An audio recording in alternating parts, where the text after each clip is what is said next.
let's roll. All right, good evening. Let's call the School Board of Directors meeting for October 11th, 2023 to order. Let's stand for the Pledge of Allegiance.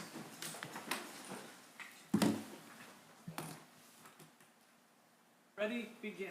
I pledge allegiance to the flag of the United States of America and to the republic for which it stands, one nation, under God, indivisible, with liberty and justice for all.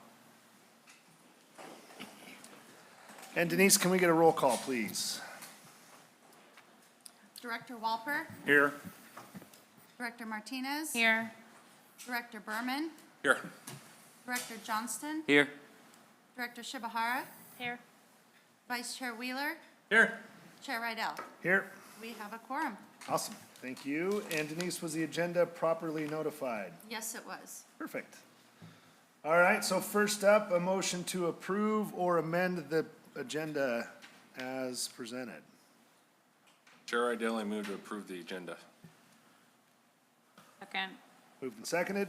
Any discussion or anything that's needed? All right, all in favor, raise your right hand. Motion carries. All right, Board of Directors reports, we'll start at that end with Director Walper. I have nothing, thank you. All right, Director Berman. Nothing to report, thank you. All right, Director Shibahara. We're on a roll. Nothing to report tonight. Wow, you guys just get hot plans tonight or what? Go this way to Director Martinez.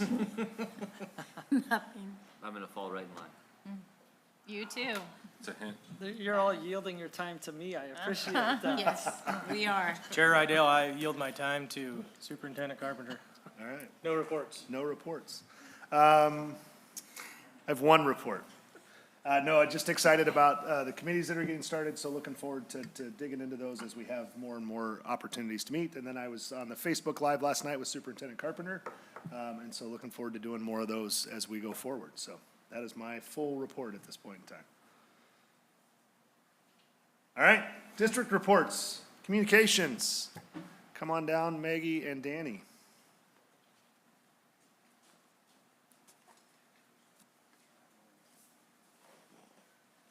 Hello. Good evening. Good evening. Good evening. For tonight's communication report, I just wanted to kick off by saying we had to, of course, make a communication regarding safety today and last night in our schools, and just wanted to thank the community and parents in Clackamas County for being such good collaborators. It's never easy, but it does make things a little bit smoother to have good partners in that work. So I wanted to start off with that. Some projects that we have in progress right now. We have our Studer Parent Survey that's open right now. This is the only survey that's open through this week, so working to increase participation on that. Our other surveys have closed, and we're looking forward to releasing and rolling out those results when we have the data ready. We're also, I know Danny's going to talk a bit more about this, but we're also working on ongoing committee work. We have 4 committees. We're working to increase participation in 2 of them, and looking forward to the work that comes out of those. We also have a lot of community outreach events that are going on right now, and then we're also preparing to poll the community. We've been meeting with our polling group, and again, just making sure that when we're moving forward with the majority of the community's interests behind us. So looking forward to get the data from that. Of course, you will see it before we go out in the field, and we anticipate going out in the field the week of October 30th. So looking forward to that. And then completed projects right now, we launched our committees. Getting information out to the community about that was great, and we had a fun time with that collaboration with the community. And again, we had good participation in 2 of our committees and looking to still boost them in 2. And then we launched a bond video series, and then we also did, as Chair Rydell mentioned, we had a Facebook Live last night that we're just under 1,000 views right now, but we got over 60 comments, and a lot of people were exposed to it and just had the opportunity to ask any questions and have some transparency from the district as we move forward with just an informational campaign about a potential school bond. So with that, I'll turn it over to Danny. Okay, good evening. As usual, Maggie and my slides will overlap a little bit, but again, with the committee launch, it has been successful. The first week was a lot of just catching up the folks that were not involved in the long-range planning or board members or current staff members that have already heard the backstory on where we are at with our proposal and how we got there. So again, we are looking for more people to join. There are two that are a little bit on the lighter side, but we're happy to have anybody. If there is a chance anybody watching would like to reach out, we are happy to have you. And again, informational campaign at school and community events is really the big thing on our schedule right now. We have family breakfast, we have open houses, we have harvest festivals upcoming. We have had a table at all of the home football games, which has been great. It's a little more casual of a setting for people to come up and ask questions, take flyers, get keychains, and just getting our face out there a little bit more in that situation. Maggie and I were at the Oktoberfest for the day, which was actually another great opportunity. It's seeming that those casual settings, us sitting out there and letting people approach us with questions is really helpful. And then with that, we are still doing our community conversations. So we have done a retirement facility at Whispering Pines. And then next week, we're going to the Moose Lodge and the community center for their dinner dance. We'll be serving food, and Ryan's going to present. And we're hosting the dinner at the Moose Lodge while Ryan does like Q&A session as well. So community is welcome to both of those. And one thing I didn't list is the city council meeting that we did on Monday, which I think was really well received, and just a lot of opportunities for us to get the information out there and let everybody know that we're open to questions and feedback. I also forgot to mention that we have that pamphlet, that 2-page pamphlet that has 4 pages, is going out to the community and should be in mailboxes by the end of this week. So just really working on every time someone opens their mailbox, if you open your mailbox a little infrequently like I do, there's something in there from the school district. And yard signs, if anybody's interested in taking some of those or handing them out to their friends, get a hold of us and we're happy to distribute. I see somebody nailed one up at my place. Yeah. Huh, interesting. Funny how that works, isn't it? It sure is. Hey, I have a question for you, though, just out of curiosity. When we do a Facebook, like the one that Ryan and Mr. Rydell did, that's an awfully low percentage of people that responded. 5%? So we had 60 questions and then 1,000 people that viewed the Facebook Live. Is that what Right. you're referring to? Yeah, I will say the participation that we do get is much higher than our in-person town halls. When we hosted in-person town halls, we got about 50 people to show up. So to be able to reach 1,000 is great. But we are always looking at new ways to promote them. Is that common, that percentage? It's much higher than I've seen in other similar wow. districts. And is it mostly positive or negative? We have always been really surprised with, even when people ask difficult questions or disagree with us, they do it very tactfully, which is not always the case on social media. I really think having that face-to-face, even if it's not in person, but seeing a face, helps remind people to be polite with their questioning. We've always had a positive experience with it. I know many districts are apprehensive about doing Facebook Live because it is very vulnerable, but we've had nothing but positive interactions from it. Good, thank you. I was just going to ask, which committees are you guys still needing people for? Yeah, we are low on our finance committee, which meets Thursday nights, and our educational use task force, which meets on Tuesday nights. I know schedules are tough. Yep. Okay. Is the Facebook Live, is there a link on our website or an easy spot to access that? Good question. I think we have our Facebook feed embedded on our website, but we could do a better job of making it available afterward. Yeah. Okay, thank you. Was it two-hour session, right? Yeah. It was last night, Long. yeah. It was long. Great job on that. I didn't see all the questions, but I'm wondering, while you're taking those questions, are you able to bucket them in larger topics, right? So there's the use of the facility, and then I saw a lot about gray band mixing, or a couple of questions on gray band mixing, so that we can help answer some of those questions. Yeah, I will say, so usually what I do after that is I review all the questions and I help build up our FAQ on our bond website. If there's things that are missing from that FAQ that got asked a lot in that, I'll pop it in there.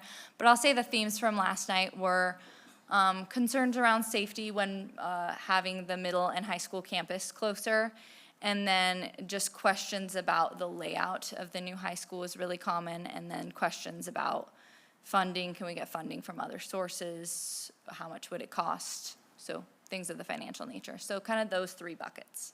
Thank you. All right, any other questions? Thank you. All right, thank you.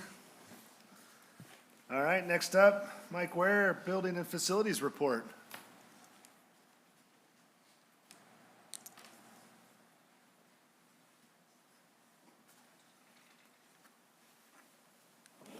Okay, good evening. For your operations report tonight, wanted to start off with some capital improvement projects that we're doing within the district. First and foremost, our River Mill Portable Project. If you recall, last month we started talking about how we're bringing in a portable unit. This is a used unit that we bought from a local contractor.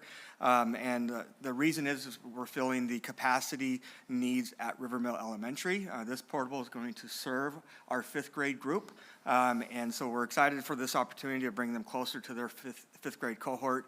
But obviously this is telling our story on capacity and the needs for more space. What you see here is really part of the excavation phase and just an outline of where the portable will live. We did receive both sides today. One is partially in place, and that's that picture kind of down to the right. And the excavation phase happened last week as well. But we are set to have it fully installed probably by the end of this week at the latest. And then from there, we start our check off or our punch list basically of what needs to be done in this facility, from HVAC to potential new roofing, interior, exterior, things like that. I wanted to remind the community as well as the board that this is a ESSER 3 funding project. It is not coming out of our general fund account nor our capital improvement account. So again, ESSER 3 is the grant funding, federal grant funds that we received from the feds in response to COVID-19. Additionally, the Clackamas River control upgrades is still underway. All the valves, the actuators, the materials are finally here. We had some delays in shipping and just getting those materials. New communication buses are installed as well. Those are in, and now we're doing the programming, so that's underway as well. We do anticipate that end of November, this project will be done. And again, this is going to control that heating and just better temperature control. And it's not air conditioning. It's just making sure that the system inside Clackamas River is operating as it should be operating. And this is a very sizable project. This is a capital improvement. However, it will be fully funded through SB 1149. Funds as well as Energy Trust of Oregon funds over a period of about 10 to 12 years. So fully funded, but we're putting up the bill first. More to come when that gets completed towards the end of November. I wanted to review, based off last board meeting, and I wanted to thank Director Martinez for bringing up our systems for procurement. And I wanted to bring back to the board some of our findings as well as some actions that we're going to be taking to strengthen this system. This allowed us to look at how we procured for major projects, mainly for RFPs, so any project over $150,000, and it could be or goods, so goods or services over $150,000, which really checks that box or turns on that switch to make sure that we have to go out for an RFP. One of the first processes that we do, we draft the scope of work. We develop that RFP in combination with Christina Irish and myself. We tend to send it to our legal to have them review. But inside that RFP, that request for proposal, scope of work, district requirements, timeline, milestone events, what our evaluation process is, and who our selection committee.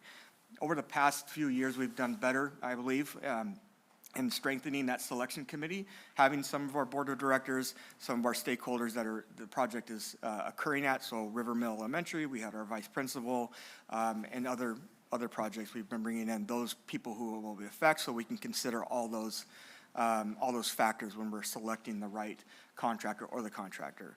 Where we evaluated the RFP process is that how we're displaying or getting that information out within the community, local, as well as at the broader state, at the Clackamas County, so that we're making sure we're getting quality experts in the field applying or submitting their proposals.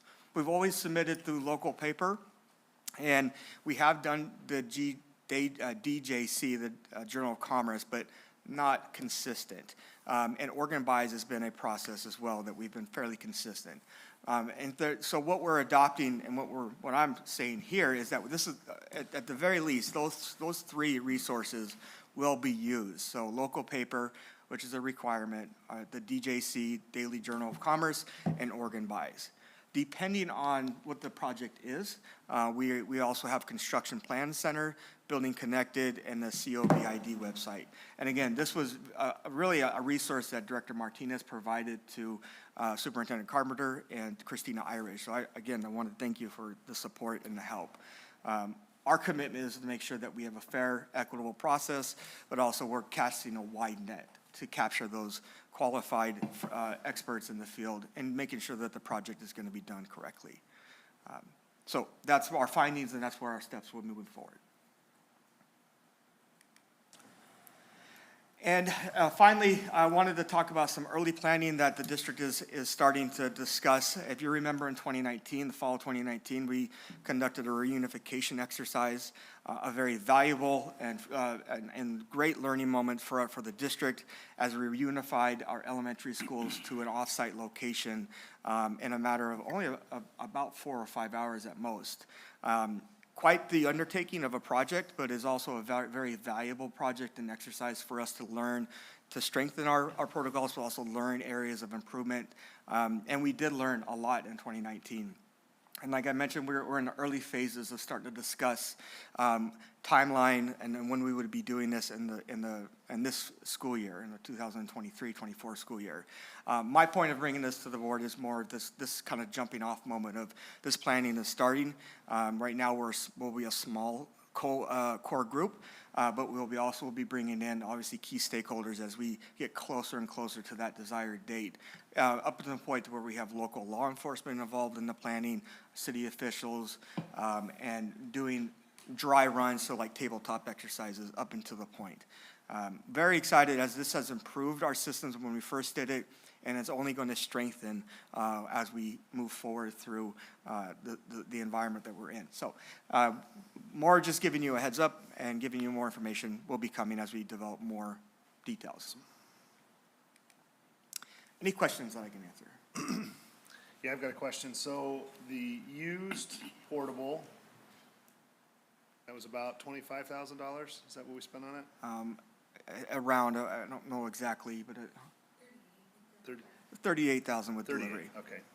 And then what do we anticipate it's going to take to get it up to where we want it to be? That's a good question. I don't really have a ballpark figure. We are working off a budget of just under 100,000. Okay. And it's actually in better condition than what we were expecting because this is a used and came from a Salem Kaiser school district. Okay. However, this contractor had it for a number of years.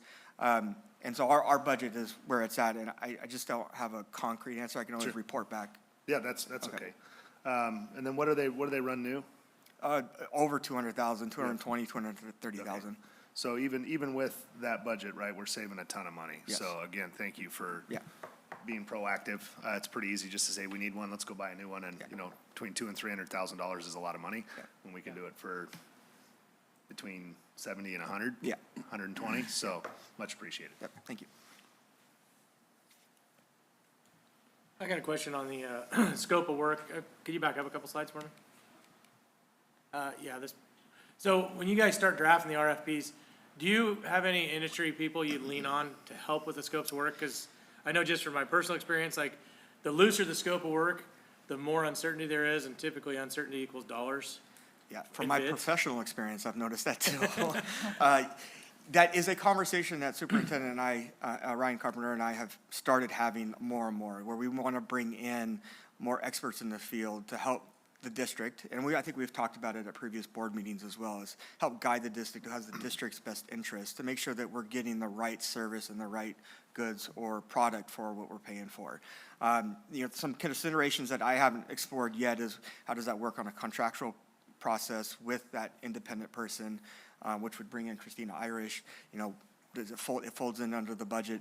It is very much a conversation that we need to continue, especially as we get into potential bond or just other capital projects, as our cooling center project that we're gearing up for next summer. So yes is the answer, is that we need to improve or get better at that, and the conversation is occurring.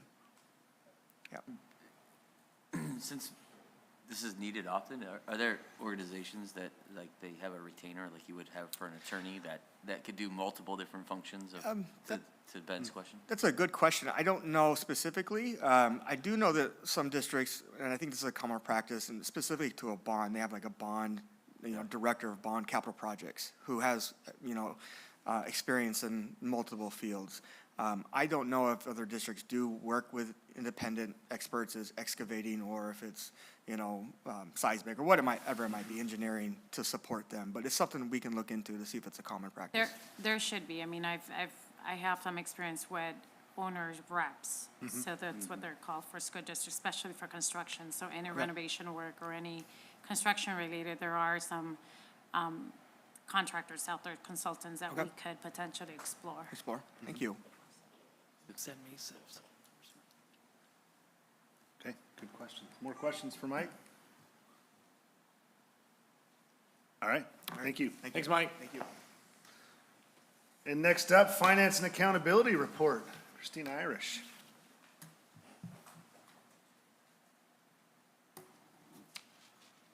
Good evening. Let me move this closer. Good evening, Board. Good evening. Talking to you about our finances for the month ending September 30th. Want to give you a quick update. We did have the auditors in for our final audit of our 2022-23. So excited to share more information with you on that in the upcoming future. And to also remind you, we will be going out for both the ASBO and the GFOA awards again. So our deadline to get all that submitted and our financial reports done is December 31st. For the month ending of September 30th, we had revenue of $45.2 million is our projection.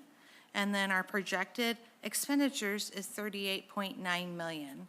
That's going to leave us with an ending fund balance of $6.3 million. And that'll be just about 15%. And this is prior to all the finishing of the contract negotiations. This is just current as of what we knew September 30th. Our budget to actuals, you'll see here, our year-to-date and our encumbrance for instructional services, we're at about 97.2 million%. With that information is kind of hoping in November with the information of the contract negotiations, I will be bringing a recommendation to the board for a supplemental budget. So just a heads up with that. And then our support services is about 89.5%. For our capital projects, we have projected revenue of $1,029,000. We did thankfully get a big check for some CET money. You can see that, $212,000. So looking like we are projected to be higher in that area than what we budgeted. And then our expenditures, we're still currently projected to spend $761,000, which will leave us about $268,000. Our enrollment for the end of September, as a district, we are about 1,937, which is down 19 from last month. Part of that is you will see we were really early in August, so we had all of our 10-day drops. These are actual numbers now. But we're still up 21 from last year at this time. With our charter school, we're at 3,239, which is up 31 from last year, or last month, and up 137 from last year at this time. So there's our graph. And that is all the information I have. Any questions? Just to double check, so the general fund projections, you said don't include the negotiations, or it doesn't include either of the negotiations because they were both done after? The teachers The are in teachers are there. complete. And that's reflected in that, that slide, so it's just the last Just the negotiations that we just classified, finished? yes. Okay, And thank you. probably as soon as the audit is completed, we intend to come back to the board to make one big adjustment with new contractual language and contractual obligations and just some adjustments based on unanticipated revenues, et cetera. Okay, Yep. thank you. Thank you. On the construction excise tax, is there any reason why we got a big lump sum, or was it being held back for some reason, or are we seeing a blip in building construction? I didn't dig into it. I was happy to see it, but I would be happy to dig into it. It'd be interesting to see, because Yeah, I everything I've heard didn't- is that it's kind of tapered off. I can check and get the backup for it. Okay. Yep. And then the last thing is, will you go back one slide to the enrollment? There you go. What was our senior class last year? I can look. 117? Yeah, I think it was about 117. So we replaced that? 129, okay. And then we brought in a kindergarten class of 132, so. Yeah. First grade through ninth grade are heavy. Yeah, look at the 169s, 179s, 174s. That's where the portables are coming in, right? Yep. And then the other thing, we touch on it periodically, is the average class size. I know that years ago, dating back 8, 10 years, I don't know how long we've been on here, but it was kind of an initiative to peg those at 25 or less for elementaries. And then, is it 30 on the uppers? And do we feel like that's a pretty good number still, or is there any reason to make adjustments to that?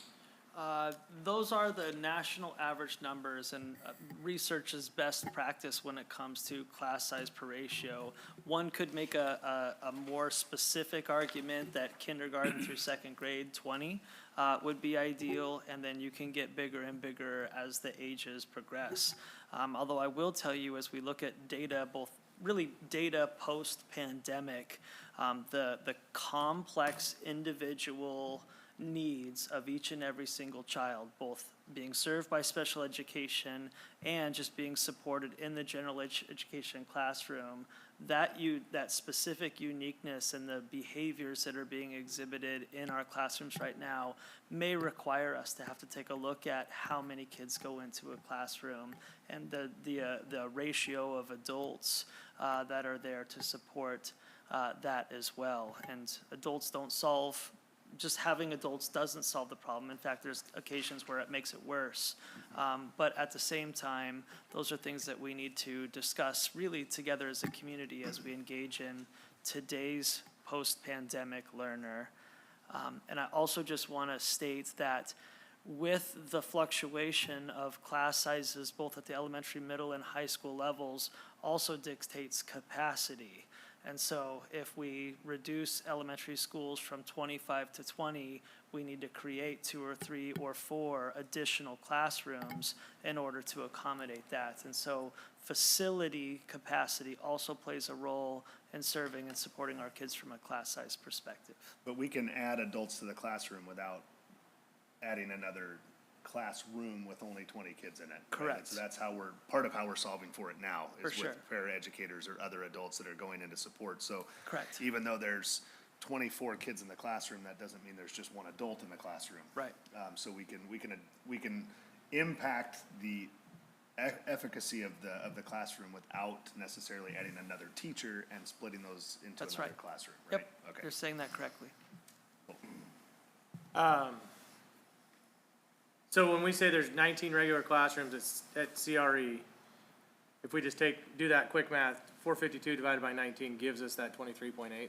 Or are we factoring in the paraeducators? No, this is licensed certified teachers, so it does not count principals, counselors, custodians, janitors. These are just licensed classroom teachers to student ratio. The last thing, so, in the light of negotiations, I know that Camus, was it Camus that went on strike? Yes, And part of their renegotiation was class size. yes. Do you see that as a trend, and should I even be talking about this right now? Because we care deeply about transparency, and there is no conversation that is too tricky for both the board and its superintendent. Class size is something that is continuing to come up every biennium in the state legislature. And union organizations, as well as other advocacy groups, the last 2 times in Oregon have tried to pass laws mandating class size in the state of Oregon. Both of those have fallen short in committee, but I anticipate that this is something that will continue to grow, especially as our teachers to ask to be more than just academic instructors, but also social emotional instructors as well. I anticipate to see more of that. And is that the industry norm that we're 25? We're better than most, Okay. better than most school districts. North Clackamas is around 30 in the elementaries and about 35 at the secondary level. We are actually on the low side of class size. Thank you. Yep. No further questions, Chair.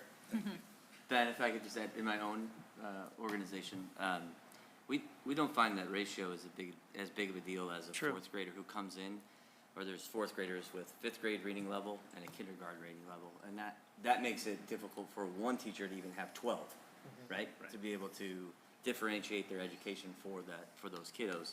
So the multiple educators or people to help with those individualized instruction or targeted sessions are more important than anything at that point. So 25-1 is definitely a good ratio for today's public school, but I'd say even in that 25, you find it really hard to make sure it's targeted for that group of kids that need whatever they're having there. Great.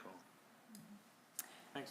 And I would just comment if it potentially might make sense to add the para-educators in this slide somewhere, so that at least, I mean, if we're trying to be transparent, so at least everybody knows that, yeah, it's not only 19 teachers, but there's additional help that is helping Yes. out the make of these numbers, so. Yeah, no, that's great. And one ratio that we do track is paraeducators per students who are designated on an individual education plan or designated special education, because we want to make sure that caseloads and the amount of students that paraeducators are working at are manageable also. So thank you. Yeah. Okay. Any other questions? All right, thank you, Christina. And then just, is there anything not discussed, Christina, anything not discussed or covered in this report that we should be concerned about? No, not at all. Thank you. All right, item E, superintendent's report. All that yielded time. Yeah, thank you. I'll use it. First of all, I want to thank the board for being here this evening and your continuous participation in trying to make the Estacada School District a thriving Estacada School District. This evening, I'd like to just state a few statements, both on behalf of the board and to our community. And I just want to say thank you to the tremendous and overwhelming support of our parents, our community members, and our staff as we worked from 9:30 p.m. last night to 11 o'clock this morning in our crisis response protocols. All policies and protocols were followed, and we're going to continue to faithfully abide by its school board policy and law as we proceed in this situation further towards its final completion, which we are close to. The vigilance of this community and our parents led to swift action to identify the threat, work quickly and closely with law enforcement, secure our facilities, as well as provide supports for the family and the child who are making the threat, who made the threat. We are also want to say thank you to the Estacada School Board of Directors who participated in late night communications with me. So thank you for staying up late as we work through the process together. And I am very grateful for your teamwork and your participation. I was fortunate enough to be just completing a Facebook Live with the school board chair.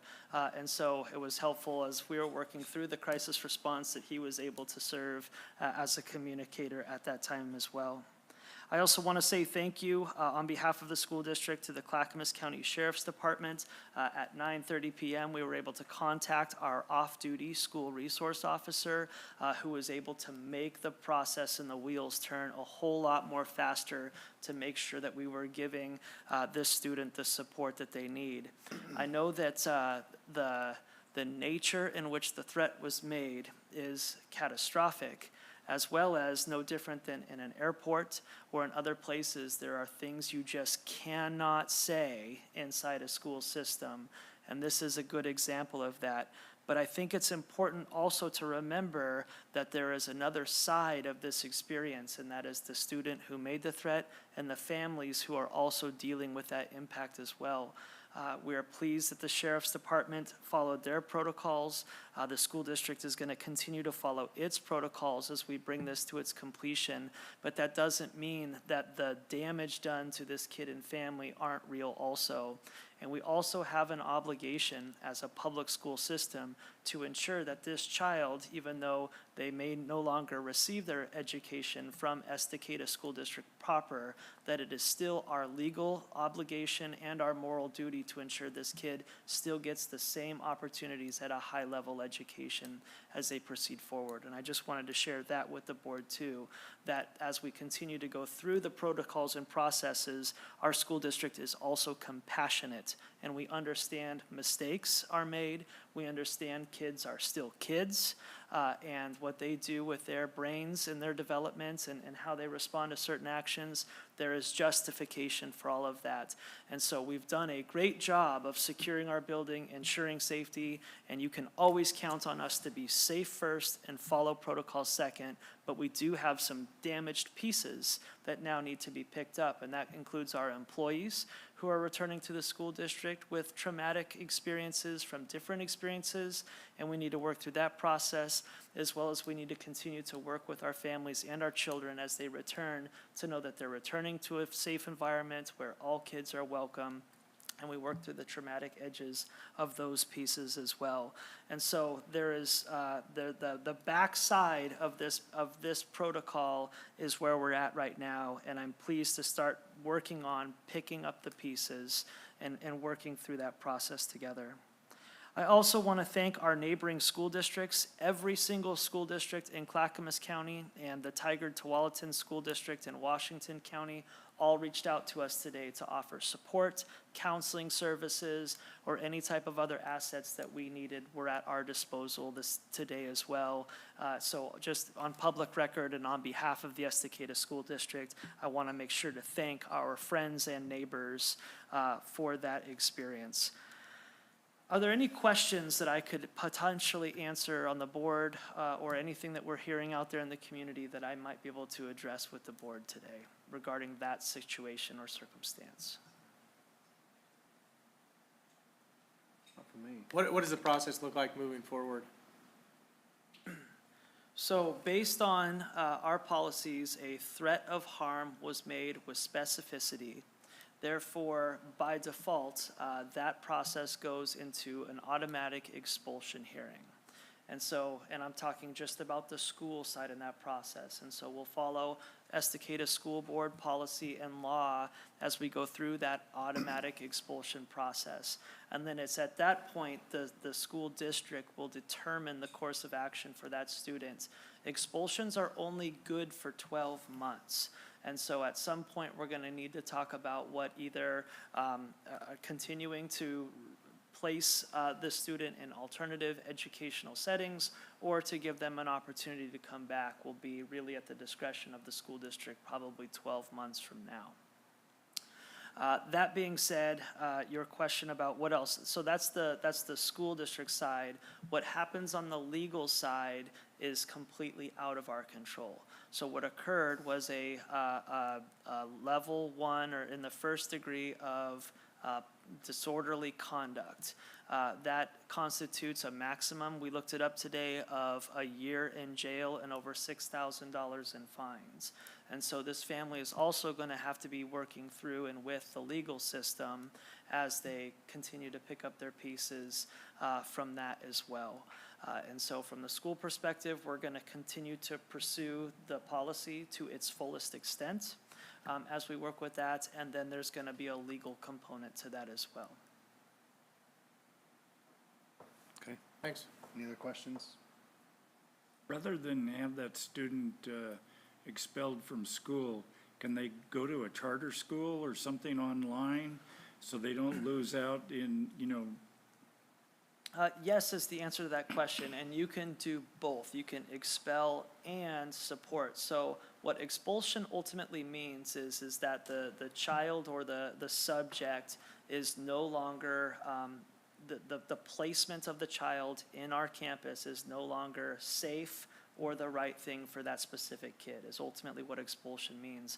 And so, but we are still by law required to educate every child who resides in our district. So what doesn't happen is we say you're expelled, good luck, you're on your own. We're still obligated by law to fines and give education to this. And so that's where it's actually on the district's behalf, where we would actually say, like, here are 4 options: charter school, home tutoring, this online educational piece, or something like that. And really the families and the school district together determine what's best for that kid. Some kids will not do well if they're home all day long, just on the computer. They're not self-motivators, their parents are working. That's not the best learning environment for that particular kid. I'm not saying this kid, just the particular kid. And so we would be very selective in terms of what we think will help. Because if the child does return, because remember, this child is 14 years old, if the child does return to our school district, we want a child that's going to come back on track to graduate. We don't want to have to close 4 or 5 years of gap that didn't exist because of our failure to continue that education. Thank you. All right. Ryan, I don't know that this is exactly correlates to the issue here, but there was a lot of, at least some of the comments that I heard online were around bullying. And, October's traditionally an anti-bullying month. And so I'm just curious, I know this probably triggers, some of that student professional development on that. So is that something we're working on now, or we continue to work on to make sure that that's heard in the classroom and throughout the schools? Yeah, it is, and that's something that our school district actively works through. In fact, in each of our schools that we offer, we've got several life class, homeroom opportunities where curriculum inside of that is built in. The morning meetings that occur in every single elementary school and every single day, that's really where the content and the intentional education comes in about how we treat people, some anti-bullying, identification, and those pieces of it. In this specific, but I guess I want to say too, and Director Johnson, you know this because you're in the industry too, the definition of bullying is so vague and gray. And so everybody labels everything bullying, from authentic bullying all the way to you looked at me funny, and that's determined as bullying. And so that's what's really tricky for us, is to really disseminate the difference between somebody who is, quote, bullying, and that bullying is correlating to a disruption in the child's ability to learn, over, something that just 2 kids are right now not getting along with each other, and it's a temporary thing. But the resources, the hours, and the time it takes to document any type of report of bullying is something that does constrain our 2 administrators in every single building as we work through that process. I can tell you that what spurred this threat of violence did come from what I would not characterize as bullying. However, I would characterize it as someone who is definitely trying to push buttons on purpose in an effort to make somebody upset. Yeah, and for clarification, I wasn't trying to connect the two. No, it's fully, okay. but That's a statement that I think I needed to say and clarify. Thank you for asking the question. And I don't have a question more than a comment, and maybe trying to figure out how do we as a school district communicate with students and with parents, because I think there's some behavior, there's some information that we want to make sure that we're in front of parents and families and everybody. So I know that we're very good at pushing a lot of information out there to the community. We're on Facebook Live, we have the 60 seconds short video. So I would like to see some of these campaigning and putting policies and reminding folks of what is our policy, what is an expulsion policy that we have, and when are we going to implement some of these things, and being aware of these things, so at least it's parents are aware and they're talking to their kids and they understand these are the consequences, and there's consequences for everything, your actions and stuff like that. So I would highly encourage us to kind of look at adding some of that in our outward-facing messaging to parents. Yes, thank you. One last thing for me.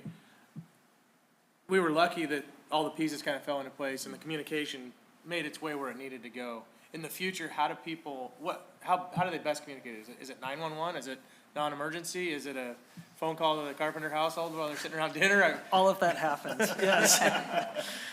Yes, so I think first of all, you can never be wrong by calling law enforcement and/or 911 when it comes to those specific threats. We want to err on the side of caution. We all have protocols, and school districts and law enforcement work very closely when it comes to threats like that. And so we do have shared protocols that makes things go quickly.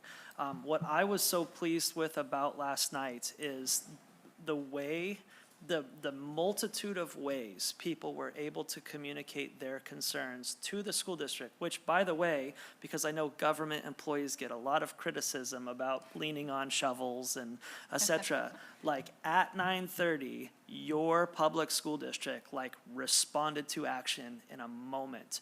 And we were able to leverage and work with people, and from 9:30 to 11:30 p.m., our school district was running full cylinder in a way to support our community and our students. So I think that's noteworthy too. But back to the data, I personally received text messages. Our social media and social media platforms were on fire. People were telling people who were telling people who were telling people. And so from emails, from text messages, from social media, from phone calls, to people who were just sitting next to me, who were getting the same things. It was just coming in so quickly and so fastly, which I thought was good. And that information allowed us to identify the students ASAP, and it allowed us to send the right resources to the right places in a much more efficient process. I think had this happened and we became informed about this at 5:00 p.m., I think we likely could have had school today.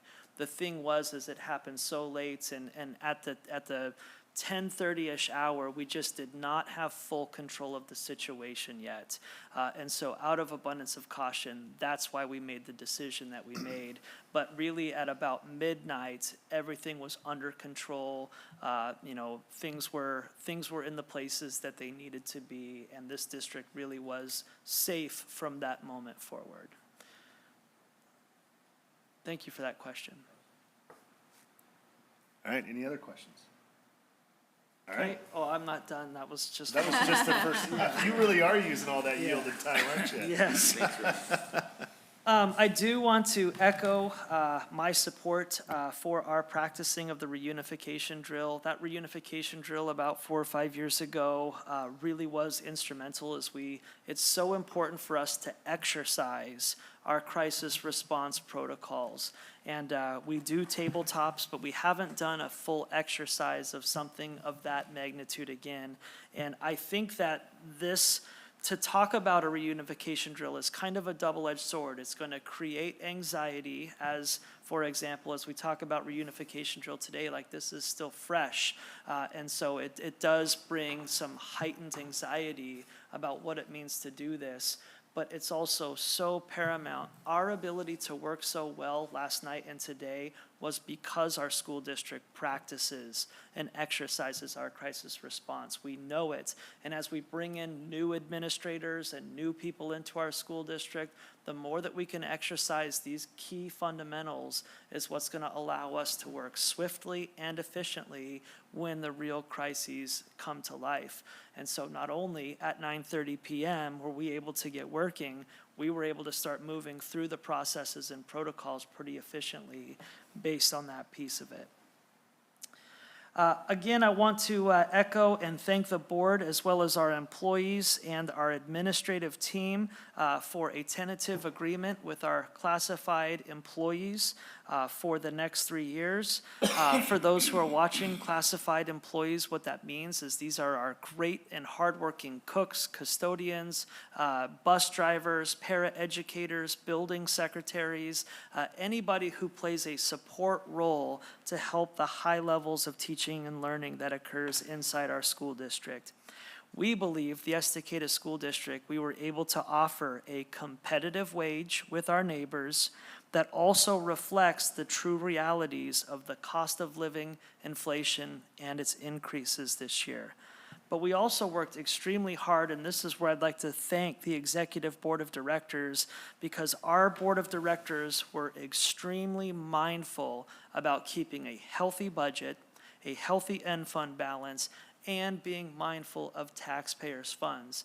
And I believe this contract is a win on both sides, where we can truly say we value our employees, we are compensating them, and that shows our love and value for them, all while making sure that we can stay healthy for the long run. Because the economic prediction people these days are not very good at what they do. I don't know what else to say. It's hard to predict what the economic future looks like, not only for our school district and our community, but the state as a whole and our country. And so our ability to keep a healthy end fund balance is going to help us maintain the services that we provide to our community when the times are down. And so I'm really pleased that this contract and the next 3 years allow our employees to be paid well, competitively, fairly, but at the same time allows the Estacada School District to remain solvent. That's going to be your superintendent's report tonight. I do have 2 more things, but they can wait. Any additional questions for the second half of the superintendent report? All right. Thank you, Superintendent Carpenter. On to item F. So we have some visitors here this evening. So we have Katie Heeb, whose husband is the House representative that covers our geographical area, and Tony Miller, who I believe is still Chief of Staff for Representative Heeb. So if you guys want to come on down, we'd love to have you. And a third that is not on my list, so.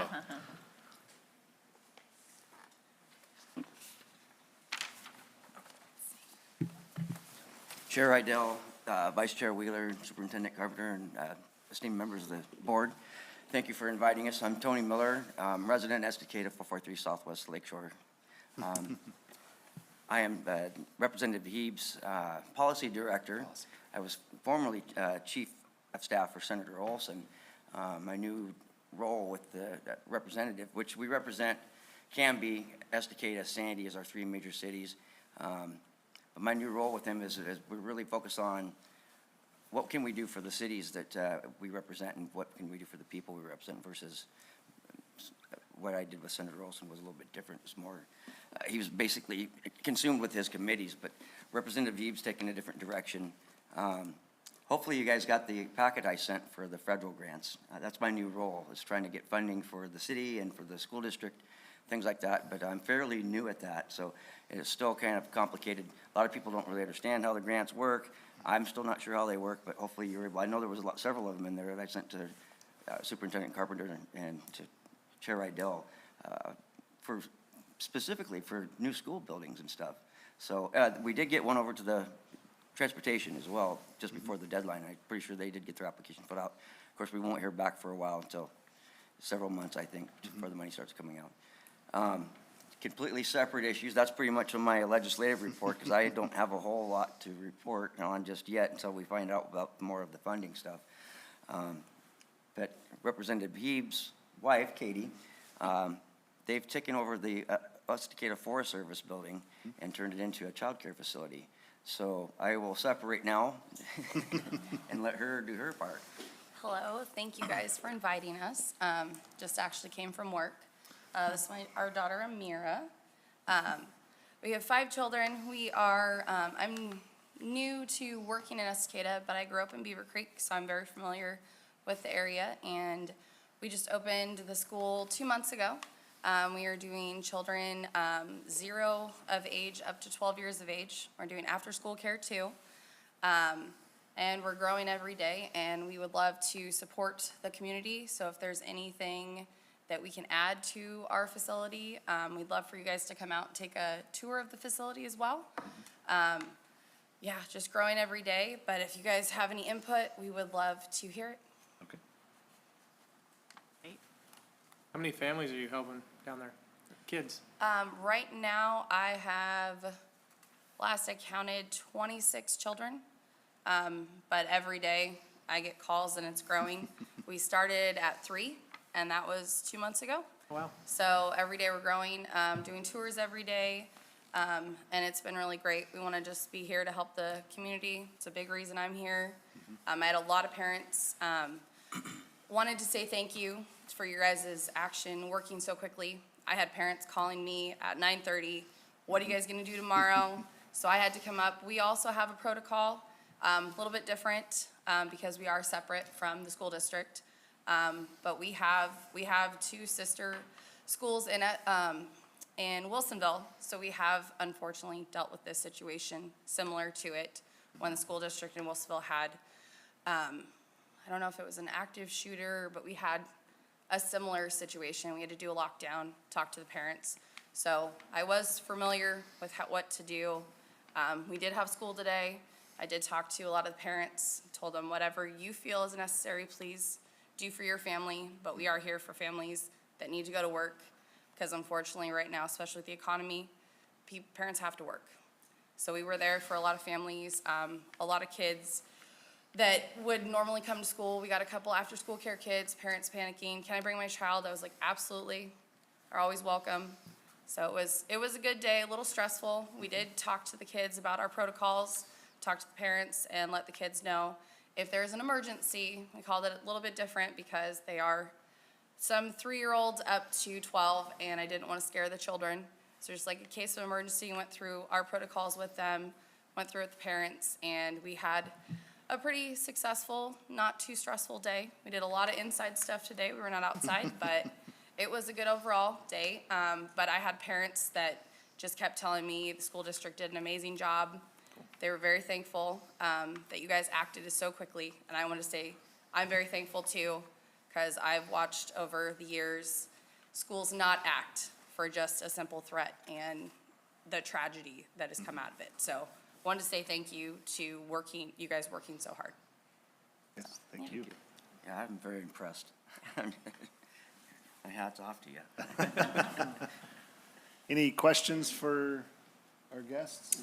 Quick one, what's the capacity for kids at that facility? We're leasing the whole building, but as of right now, 88. Thanks. So, yep. With room to grow. Yes, we can grow more into the building if need be. Any other questions? Thank you. Yeah, thanks Thank for you coming. both for being here. Thank you. Appreciate it very much. Thank you, guys.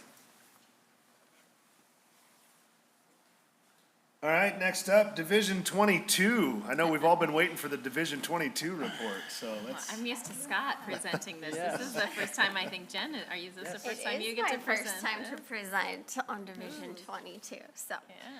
Good evening. Like we said, I'm going to report on our Division 22 standards and where we were as of last year. So this is a report on our standards for last year. Just a quick, what is Division 22? It's our Oregon administrative rules, and it's set by the state. And that is just kind of that baseline to make sure there's a set standard across all Oregon schools for compliance and making sure that we're giving, again, they said, for example, the floor. So we can always do better, but this is just the basics of what we need to do. A lot of the things that are covered in Division 22, our curriculum time, our instructional minutes, some of our counseling programs, a lot of our credits for high school and our diplomas, a lot of our health and safety protocols, our background checks, all of those kind of things, making sure teachers have the right trainings. Those are all things that are covered in Division 22, and each year some come and go, but for the most part, that's the good chunk of what is covered and what we are held accountable to. So why we do this is just that commitment to trying to make sure that we are being equitable in our practices, making sure we're providing all the opportunities for our students. And again, just that baseline so that no matter what school you're in Oregon, you're getting at least these pieces. And then obviously in Estacado, we strive to always go above and beyond. So for last year, we were compliant in most areas. We did have 3 areas of non-compliance. I'm going to talk about all 3 of them, and with that, we will report to ODE that we were not compliant in those 3 areas and provide a plan for what we're going to do to work towards compliance. The first area we were not compliant in is our media specialists, so our libraries. We do not have a licensed media specialist on staff. We have a library in our elementaries, both elementaries, that a paraeducator runs and makes sure we are, doing inventory, bringing in books. We have classes that rotate through those libraries. They're well-functioning libraries with some great programs in them. We do not have libraries in our middle school and high school that are functioning in that way. So those are the 3 areas we're not compliant. Having a licensed media specialist and having that program in our middle school and high school. So our report to ODE will be that we do have some new leadership, some new administrators. We are having conversations around what we want our library program to look like. What is the future of that? What's sustainable? What do our students need right now? Libraries look different now, and we want to make sure that if we are going to put together a plan, that it is what is best for our students here. We are reaching out to the local library because they have licensed media specialists, and we are able to partner with them and figure out if we can meet some of the requirements that direction too. So that plan is ongoing and working towards what we want to see as best for our schools at middle and high school, and continuing what we're doing at elementary. The second area that we are not compliant in is our comprehensive sex ed plan. When we put it together, part of the regulations for this standard is that we meet biannually with the committee to look at the plan again, decide if we like what we're doing, and continue or not continue our practices. We have not met biannually. That is where we're not compliant. So we have the comprehensive sex ed plan, but we have not done the biannual update with the committee. So part of our plan for ODE is that we will pull a committee together this year and review the plan and get ourselves into compliance in that area. The third area we were not compliant in is with our teacher licensing. A few years back, TSPC, which is the government agency that handles all of our licensures as teachers, changed their practices, where we used to, as teachers, get an email to remind us to renew our licenses. And when that practice changed, you have to remember it is time to renew your license. So due to that fact, we did have 2 that ended up missing that renewal, and we continued to keep them employed during that time. We then caught it, we fixed it. TSPC is not pressing charges, ODE is not.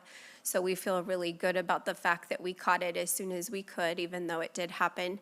And since then, we have put a plan in place internally to now provide those reminder emails so that we can make sure this does not happen again. So thanks to our amazing HR department, they immediately reacted to what we needed to do and put a system in place within our system to make sure that that does not happen again. Any questions? What does remediation look like of the items that are out of compliance? From what I have heard, not much unless there is they don't like the plan that we've submitted in the non-compliance, or if we have other outside complaints because we're either not reporting accurately or not doing what we said we would do. And they do say that it is attached to our funding if it gets to that point. We have never experienced that level.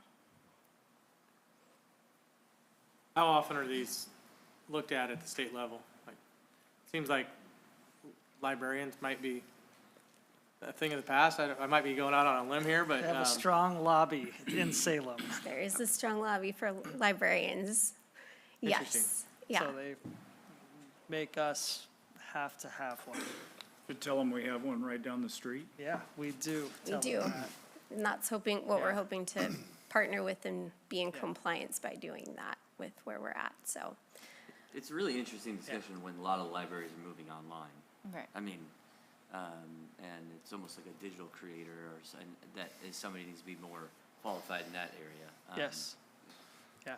Well, that's also why they don't call it a librarian, it's a media specialist, a Yes. licensed media Yes. specialist. And it is a comprehensive media specialist plan that they're asking you to supply, which does have a lot of things that I think would be useful for our students. It's just, what do we want that to actually look like in this, this year and age of what our kids have access to with our one-to-one devices and all the other things we also provide students.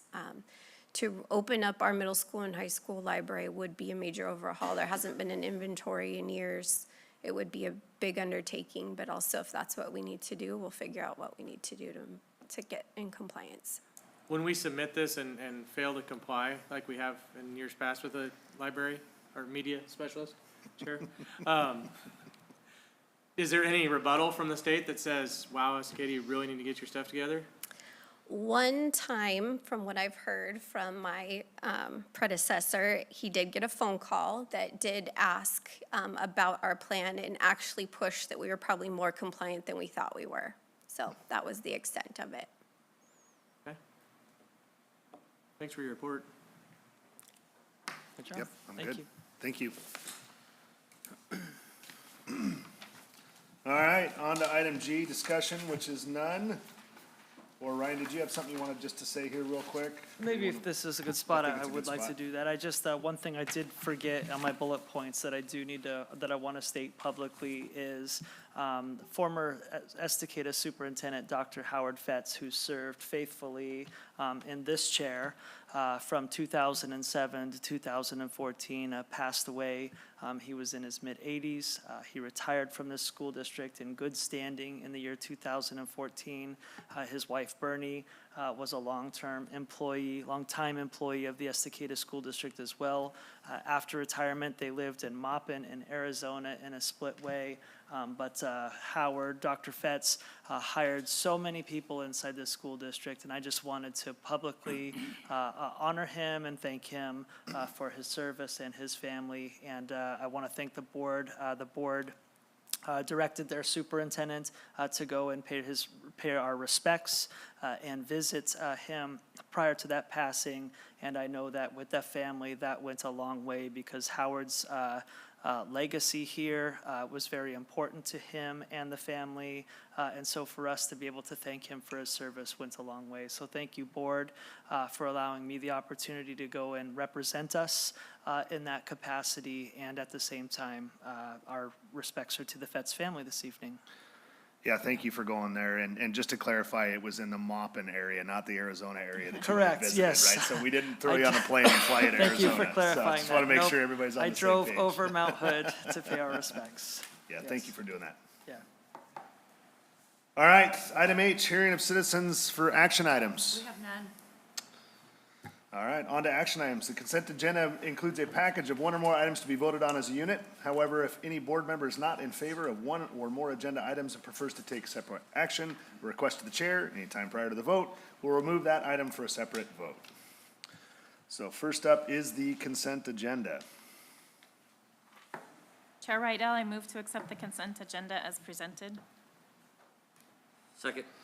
Moved and seconded. Any discussion? It's one of the smallest consent agendas I think we ever have, so two things on there. Okay. Moved and seconded, no discussion. All in favor, raise your right hand. Motion carries. On to item J, the approval of the proposal from WRK Structural.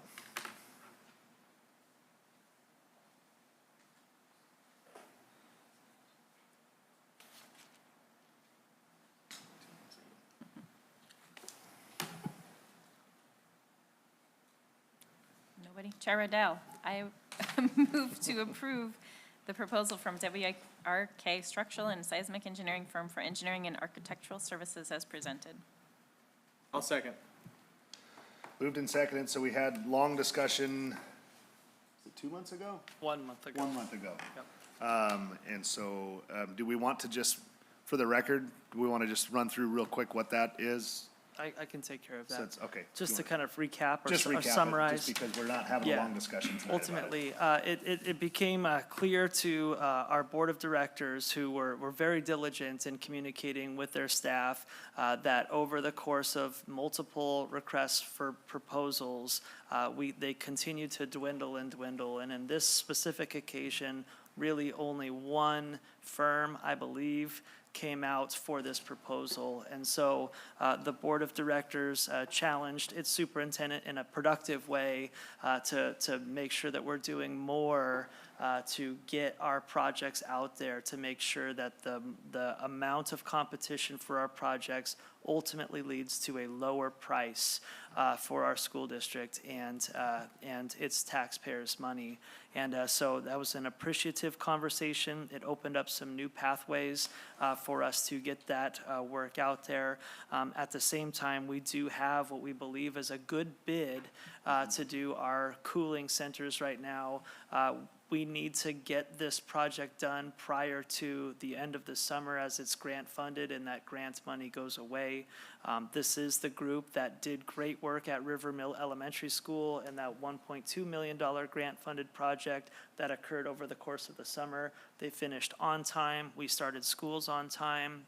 And that facility really looks quality, and they were a pleasure to work with. And so, as your superintendent, I do recommend the approval of this company to support our new cooling shelter, which will be in both gymnasiums, which we both know that needs to be a controlled climate area.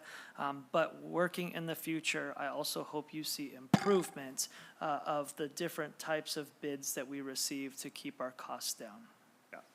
And I would just add again, it wasn't that we weren't happy with WRK. Or Correct. that we felt as though that they weren't gonna do great work. It was Yeah. just to make sure that we cast as broad of a net as we could to ensure that we get as many proposals back as we can. So, we are not settling for subpar, at this time, and we've been very Correct. happy with the work that they've done. Yeah.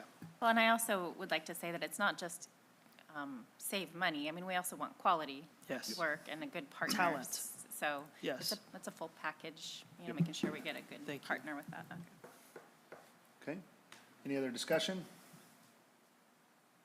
All right, all in favor, raise your right hand.